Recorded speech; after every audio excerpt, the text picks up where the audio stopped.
ఈరోజు మనం శ్రావణమాసంలో చేసే మంగళ గౌరీ వ్రతం గురించి, అమ్మవారి గొప్ప కథను మరియు ఈ పూజ ఎందుకు చేయాలో తెలుసుకుందాం. అమ్మవారైన పార్వతీదేవి శివుని పట్ల అపరమైన భక్తితో ఆయన్ను భర్తగా పొందిన కథ మనకు స్ఫూర్తినిస్తుంది. అలాగే మంగళ గౌరీ వ్రతం ద్వారా భార్యాభర్తల జీవితంలో సుఖసంతోషాలు, ఆయురారోగ్యాలు ఎలా లభిస్తాయో తెలుసుకుందాం. అనాది కాలంలో పార్వతీదేవి సతీదేవిగా దక్ష ప్రజాపతి కుమార్తెగా జన్మించారు. సతీదేవి శివుని భార్యగా ఉండగా ఆమె తండ్రి దక్షుడు శివుని అవమానించడంతో సతీదేవి యజ్ఞంలో ఆత్మాహుతి చేసుకున్నారు. శివుడు దుఃఖంలో మునిగిపోయారు. అయితే సతీదేవి మళ్లీ శివుని భార్యగా జన్మించాలని సంకల్పించారు. సతీదేవి హమవంతుని, హిమాలయాల రాజు కుమార్తెగా పార్వతీగా జన్మించారు.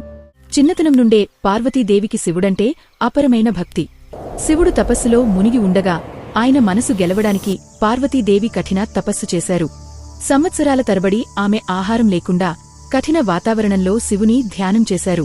ఒకరోజు శివుడు వృద్ధ సన్యాసిగా వచ్చి ఆమెను పరీక్షించాడు. శివుడు ప్రశ్నించాడు, నీవు ఎవరికోసం ఇలా తపస్సు చేస్తున్నావు? శివుడా, అతడంటే శ్మశానవాసి, గడ్డదుస్తులు, పిశాచమాలలు. పార్వతీ నవ్వుతూ సమాధానమిచ్చింది, నాకు శివుడి రూపం కాదు, ఆత్మ కావాలి.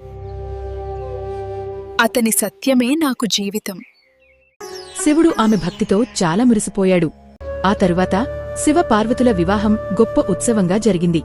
ఈ వివాహం శాశ్వతమైన ప్రేమ, భక్తి మరియు ఆధ్యాత్మిక బంధంకు చిహ్నమైంది. ఈ దివ్య సంయోగం శక్తి మరియు శివుని సమతుల్యతను సూచిస్తుంది. పార్వతీదేవి గౌరీ రూపంలో భక్తులకు సంతోషం, సంపద, ఆయుష్షు అనుగ్రహిస్తారు. మంగళ గౌరీ వ్రతం పార్వతీదేవి శివుని పట్ల చూపిన భక్తికి ప్రతీక.